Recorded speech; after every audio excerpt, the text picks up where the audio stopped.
mendengarkan podcast ini. Hari-hari belakangan ini saya terus-menerus terobsesi dengan satu kebenaran dan tercengkerami oleh kebenaran itu. Kebenaran yaitu bahwa Tuhan Yesus telah membayar hutang dosa kita. Oleh karena Dia telah memikul semua kesalahan kita, maka dalam satu aspek kita dipandang tidak lagi bersalah. Dalam satu aspek, sebab semua kesalahan telah dipikul oleh Tuhan Yesus. Dengan hal ini, maka Tuhan Yesus bisa membawa orang-orang yang percaya kepadanya, percaya karya salibnya, kepada Bapa untuk diterima sebagai anak. Kalau didramatisir, kira-kira begini, Bapak, orang-orang ini telah saya tebus kesalahan yang mereka lakukan, hukumannya telah kupikul, jadi terimalah sebagai anak. Bapak tidak mungkin mengingkarinya. Dia akan menyambut orang-orang yang kesalahannya telah dipikul oleh Tuhan Yesus ini, yang hutang dosanya telah dibayar oleh Tuhan Yesus. Itulah sebabnya setiap individu bisa berurusan dengan Bapa sebagai anak, dengan hubungan yang eksklusif, dengan hubungan yang intim. Di Perjanjian Lama, saudara, hanya imam yang bisa berhadapan langsung dengan Allah. Tetapi dengan kematian Tuhan Yesus, tirai bait Allah terbelah dari atas ke bawah. Ini isyarat yang jelas bahwa tidak ada lagi diskriminasi. Semua orang bisa masuk ke dalam ruangan Maha Kudus. Jadi kita semua diberi keberanian untuk menghadap Allah Bapa yang Maha Agung, Allah Bapa yang Maha Kudus. Bapa tidak mungkin tidak menyambut kita. Bapa bisa membangkitkan kecintaan yang istimewa kepada masing-masing induk sebagai anak. Sebagai anak. Sebelum Tuhan Yesus membayar hutang dosa kita, sebelum Tuhan Yesus memikul hukuman atas kesalahan kita, Bapa tidak bisa menerima kita sebagai anak. Jadi hubungan istimewa itu bisa terjalin karena Tuhan Yesus. Kalau bagi kita sulit, saudara. Dalam sekejap mengubah perasaan itu sulit. Tapi bagi Allah tentu bisa. Dalam sekejap tirai Allah, tirai bait Allah terbelah dan menyambut semua kita atau orang-orang yang percaya karya salib Tuhan Yesus itu sebagai anak-anak. Tetapi ini anak-anak yang belum dewasa. Itulah sebabnya maka Bapak harus mendidik. Di pertemuan terdahulu telah saya singgung ini. Bapak mendidik supaya anak-anak yang belum berkeadaan sebagai manusia yang mengambil bagian dalam kekudusan Allah harus dididik. Kalau terjemahan bahasa Indonesia kita menggunakan kalimat dihajar. Kalau tidak dihajar, Bukan karena Bapak tidak mau mengajar, karena tidak tekun. Ibrani 12 ayat 2 mengatakan, ya, hendaklah kita punya mata memandang kepada Yesus yang memimpin iman kita kepada kesempurnaan. Yang dengan kehinaan memikul salib. Lihat tekunnya Tuhan Yesus. Kamu harus tekun. Dalam pergumulan kamu melawan dosa, kamu belum sampai mencucurkan darah. Kamu belum all out. Kamu belum dengan segenap hati, segenap jiwa, belum habis-habisan. Nah, orang yang tidak habis-habisan ini, orang yang tidak mau dihajar. Kalau kamu tidak dididik, kamu bukan huwios, bukan anak yang sah, tapi anak gampang, notos. Nah, Bapak mendidik kita individu per individu. Ini luar biasa, saudara.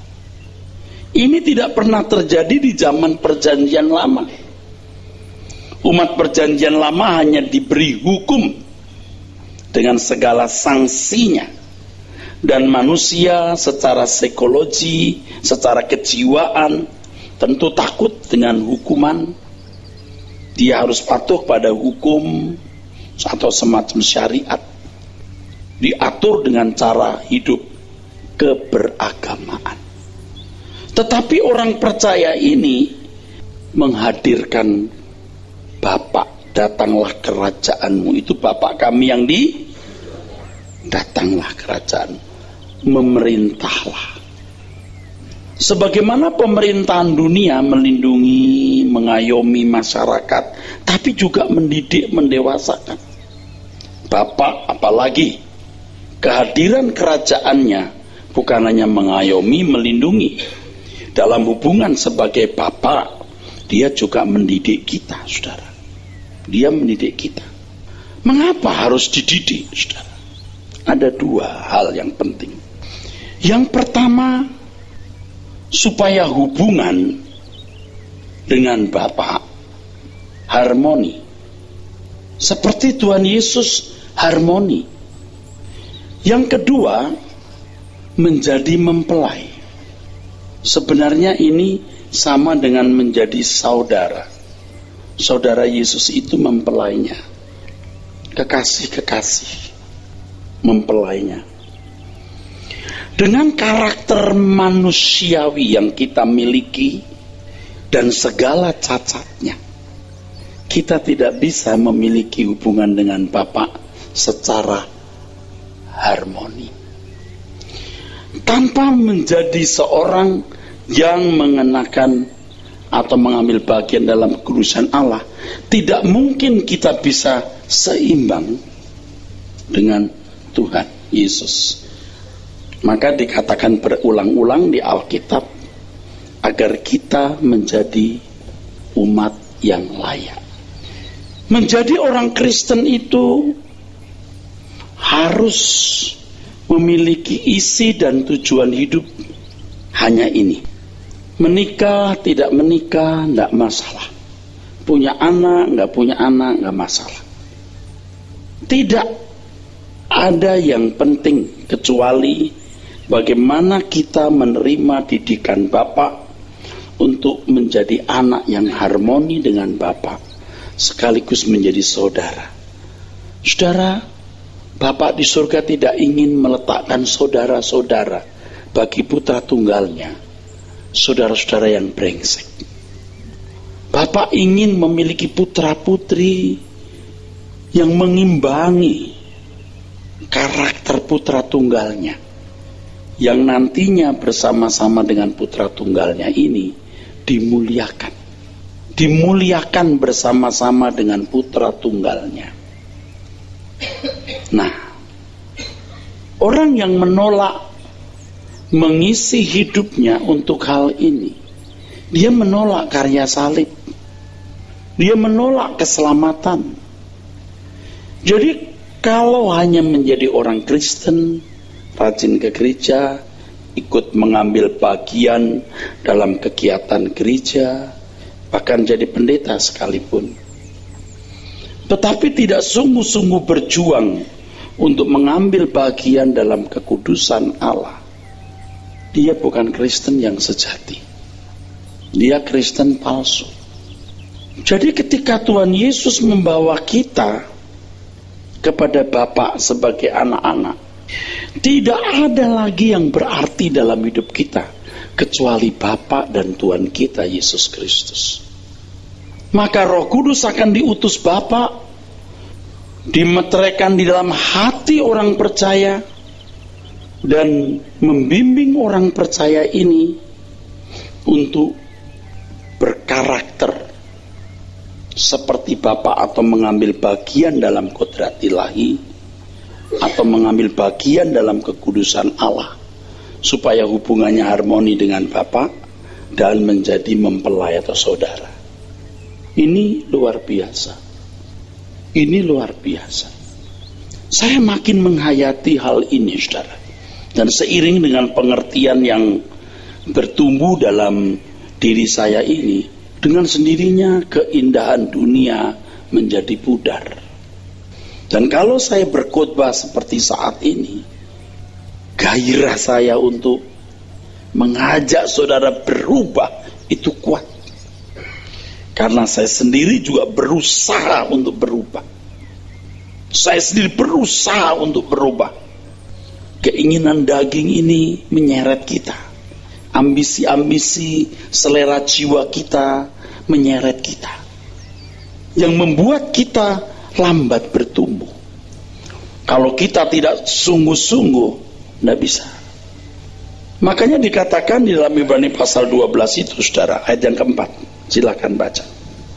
Dalam pergumulan kamu melawan dosa, kamu belum sampai mencucurkan darah. Terus? Dan sudah lupakah kamu akan nasihat yang berbicara kepada kamu seperti kepada anak-anak? Hai anakku, janganlah anggap enteng didikan Tuhan, dan janganlah putus asa apabila engkau diperingatkannya. Oke, begini Bapak Ibu. Belum sampai mencucurkan darah itu bisa punya banyak pengertian. Di antaranya satu, tadi sudah saya katakan, harus habis-habisan, harus all out. Kalau sampai mencucurkan darah itu kan bicara soal luka, sampai mati. Kalau Tuhan Yesus bukan hanya luka, sampai mati. Jadi kalau uang 1.000, 2.000, sejuta, 2 juta, 1 miliar, 3 miliar, 1,2 triliun, masih belum ada artinya. 1-2 jam, 3-4 jam, masih belum ada artinya. 24 jam, segenap hidup, tanpa batas. Lalu dikatakan di ayat yang berikutnya tadi, ayat yang kelima.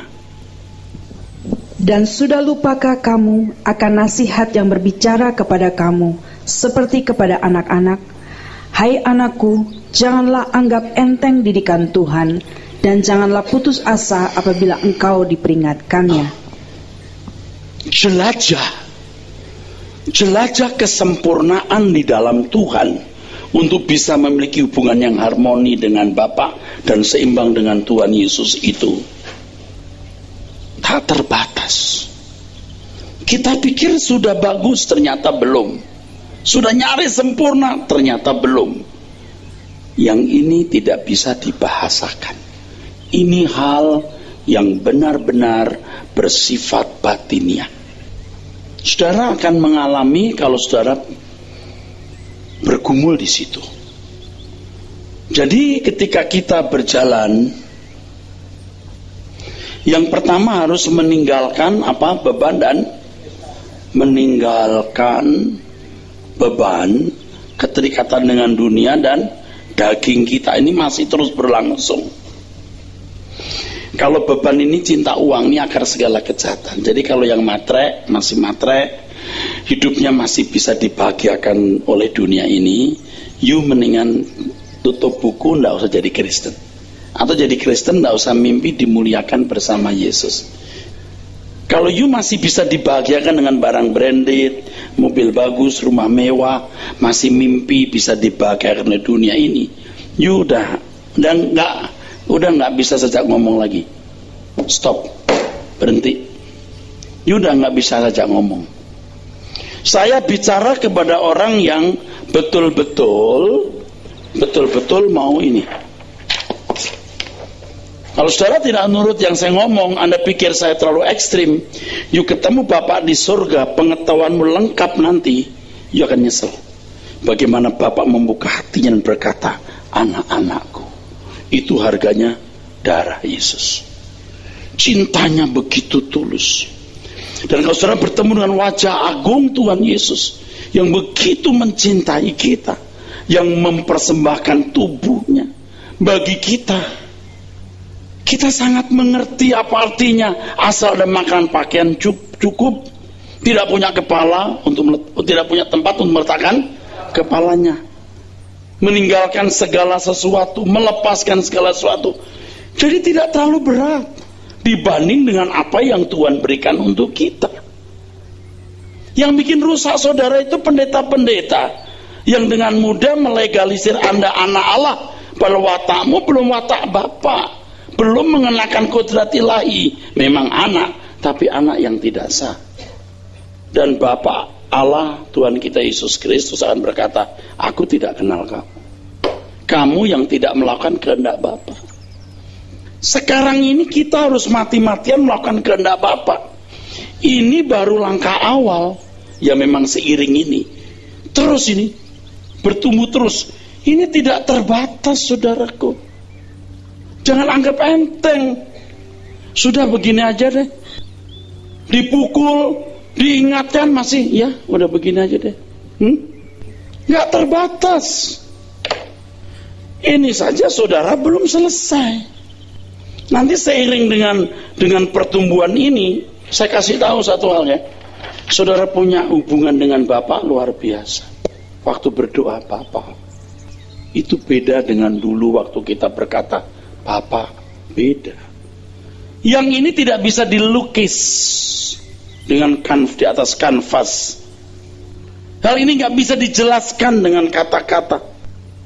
Kalau kita sering mendengar orang berkata kasih Bapak, ngerti nggak kasih Bapak itu?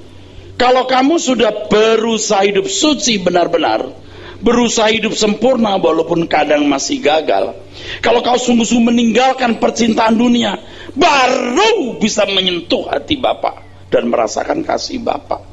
Kalau enggak, omong kosong.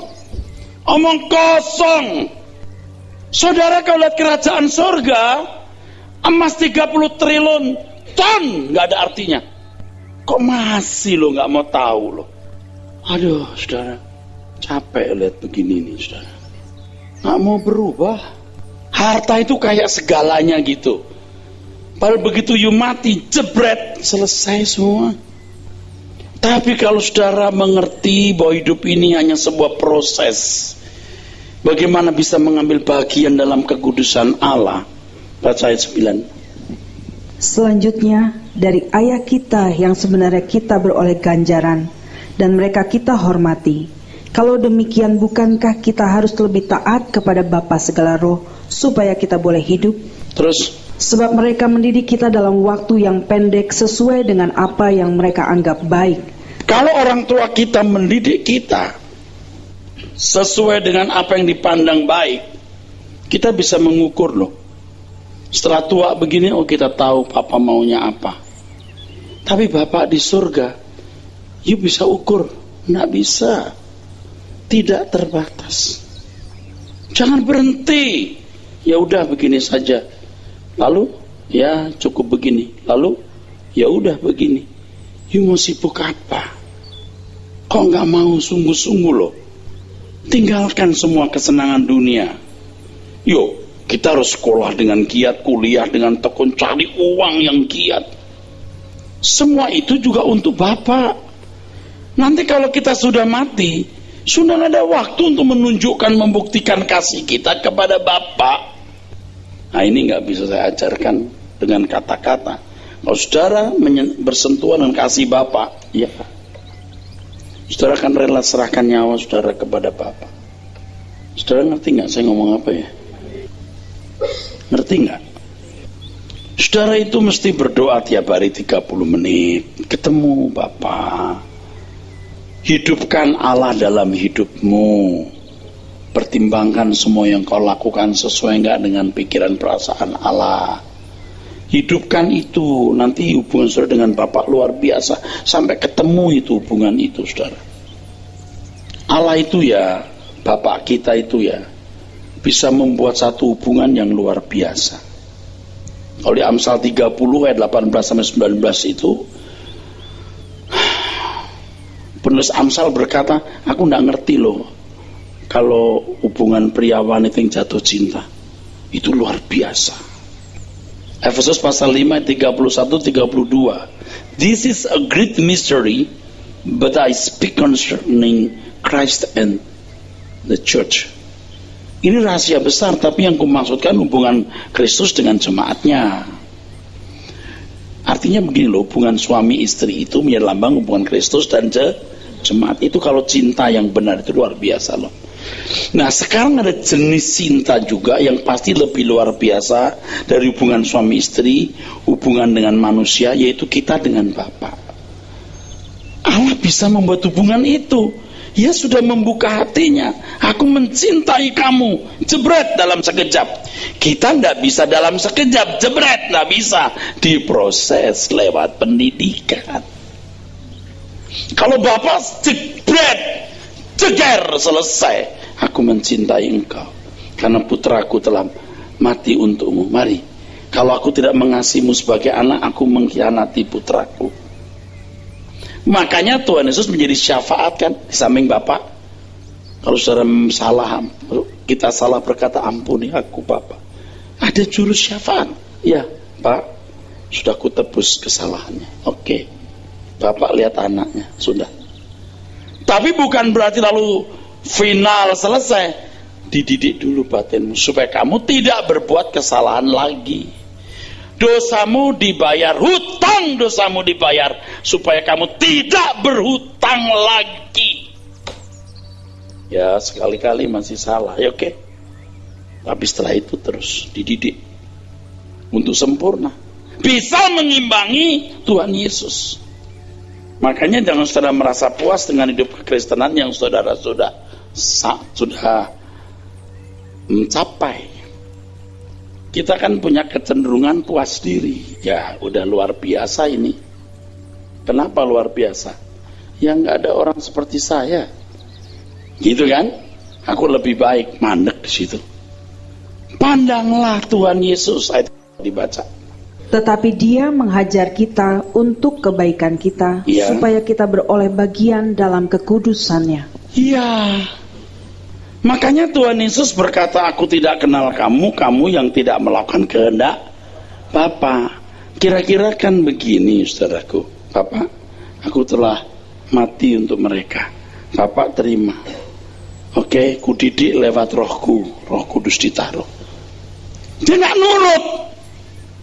Lalu panggil saya, Tuhan, Tuhan, apa kamu? Apa kamu? Kamu tidak melakukan kehendak Bapa. Ya. Itu maksudnya.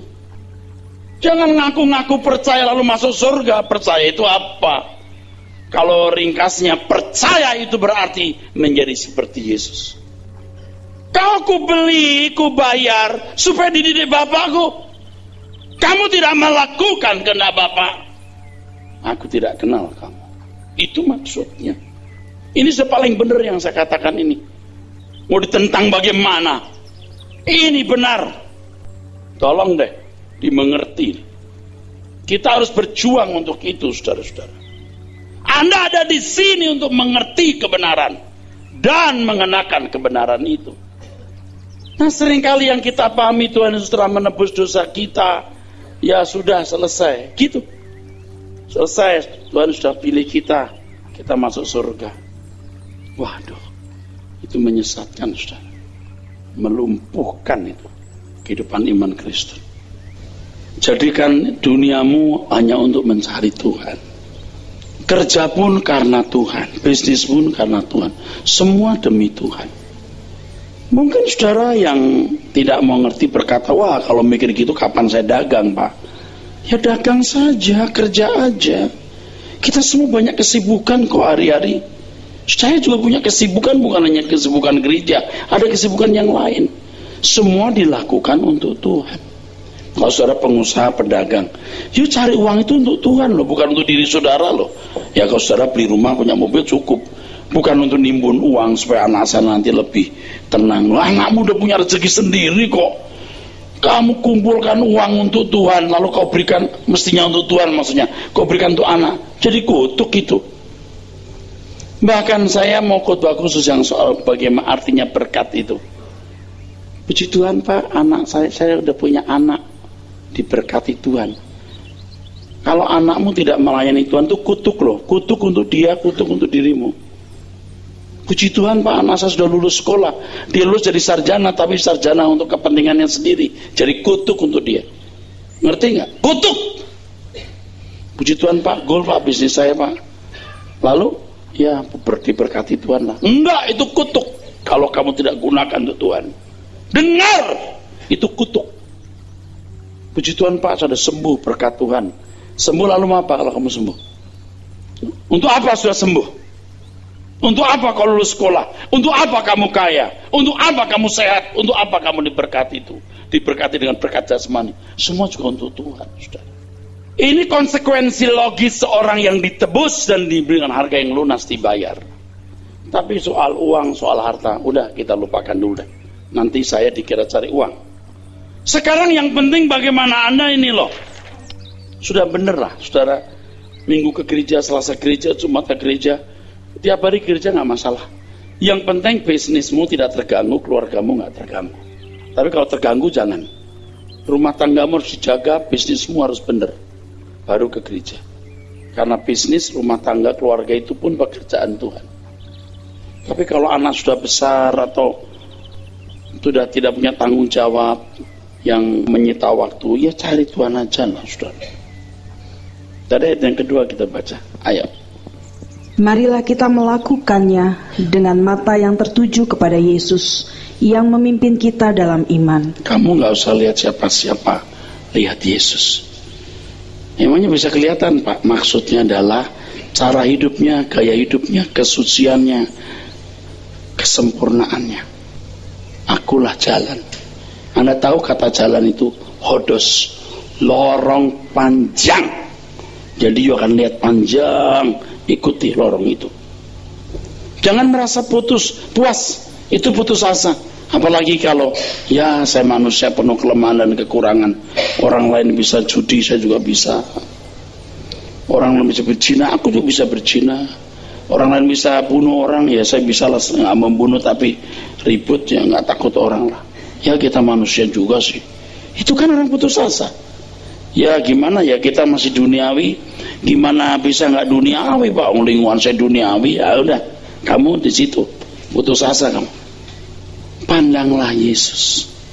Terus yang membawa iman kita kepada, yang membawa iman kita itu kepada kesempurnaan, yang dengan mengabaikan kehinaan tekun memikul salib ganti sukacita yang disediakan bagi Dia yang sekarang duduk di sebelah kanan tahta Allah. Ya, ganti sukacita. Bapak Ibu, saudara-saudara, kalau kita menutup mata nanti nggak keduga loh keagungan kemuliaan yang disediakan bagi kita yang tekun hari ini. Makanya Paulus berkata di dalam Roma pasal 8 ayat 18 tuh, penderitaan zaman sekarang ini tidak ada artinya dibanding kemuliaan yang kita dapat nanti. Aduh saudara, gimana menjelaskan hal ini saudara? Yang kita perjuangkan ini tidak sia-sia. Dan orang yang memperjuangkan hal ini tidak banyak. Orang yang memperjuangkan hal ini tidak banyak. Kenapa? Karena tidak percaya. Saudara yang tidak berjuang sungguh-sungguh ini kan tidak percaya berarti. Atau kurang percaya. Tambahkan terus. Bertumbuhlah terus. Yang saya katakan ini kebenaran firman, saudara. Ikuti. Saya nggak percaya Pak Era, saya percaya Alkitab. Ya, saudara nggak perlu percaya saya. Yang saya ngomong ini Alkitab. Emangnya begitu Alkitab Pak? Ya memang begitu. Kalau saya ragu-ragu ya Pak, jangan ragu-ragu lah. Tapi kalau saudara masih ragu-ragu, minggu depan tolong deh jangan datang lagi. Yuk cari gereja lain deh. Cari gereja lain, lalu kamu cari pendeta yang kamu percaya, kamu ikuti jalan hidupnya deh. Kamu ikuti jalan hidupnya, kamu cari deh. Saudara kalau mengikuti jalan ini, aduh, saudara nanti akan punya kesaksian dalam batin, makin kuat. Allah itu hidup. Hubungan dengan Tuhan itu bisa, waduh, berasa tuh saudara. Kalau menghadap Bapa di surga, waduh. Kalau menghadap Tuhan Yesus, waduh, kemesraan dengan Tuhan itu mulai terasa. Saya menyaksikan peristiwa tentara-tentara Amerika yang bertugas di Afghanistan, di Timur Tengah, pulang ke negerinya ya. Wah, itu malam hari gitu, datang pas malam, pas ada tamu gitu, buka pintu kan, lihat siapa sih? Hah? Istrinya langsung peluk gitu, nangis. Waduh, saya lihat itu anak di sekolah lagi baca puisi atau baca apa gitu. Karena ada tamu kan masuk, bisa lepas nih kertas terus. Mungkin ya memang disiapkan untuk itu ya. Wah, dipeluk. Wah, Anda tahu air mata saya keluar seperti jagung. Tes. Air mata saya berderai kayak jagung. Berderas, bersuara nangisnya. Kenapa?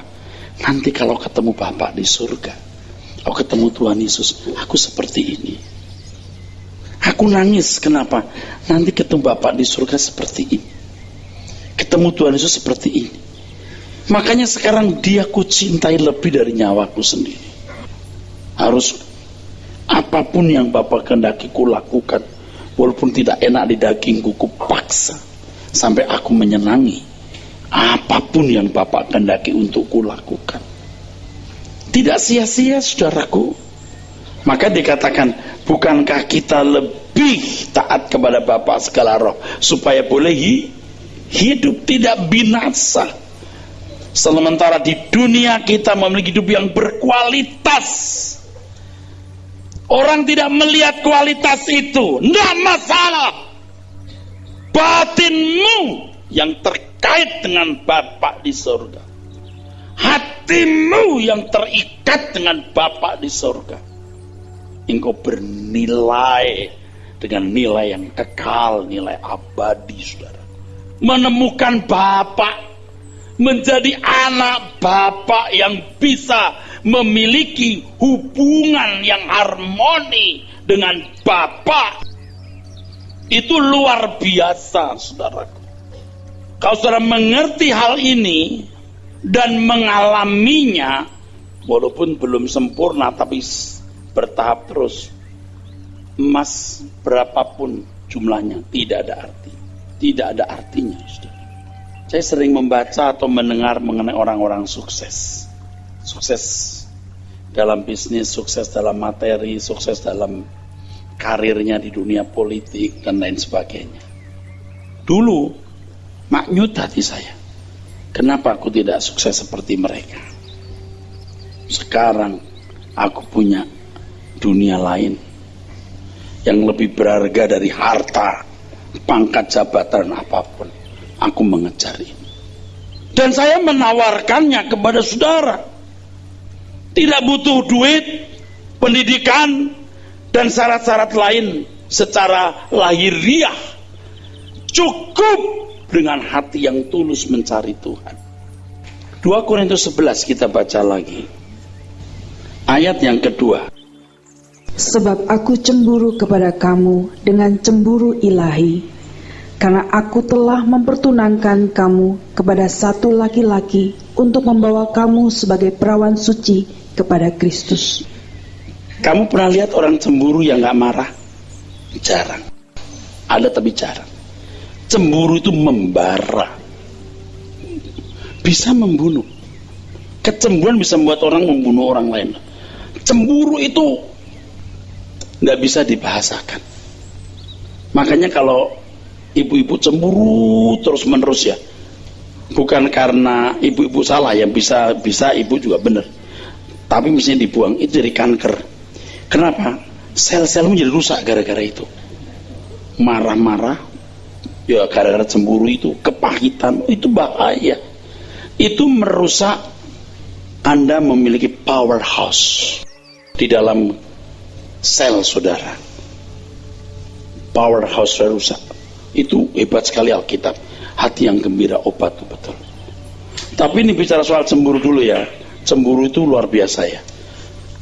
Paulus cemburu. Sekarang saya belum berani berkata Tuhan Yesus menanti saya. Saya rasanya belum memuaskan dia sebagaimana mestinya. Walaupun lagu tadi itu saya ngarang.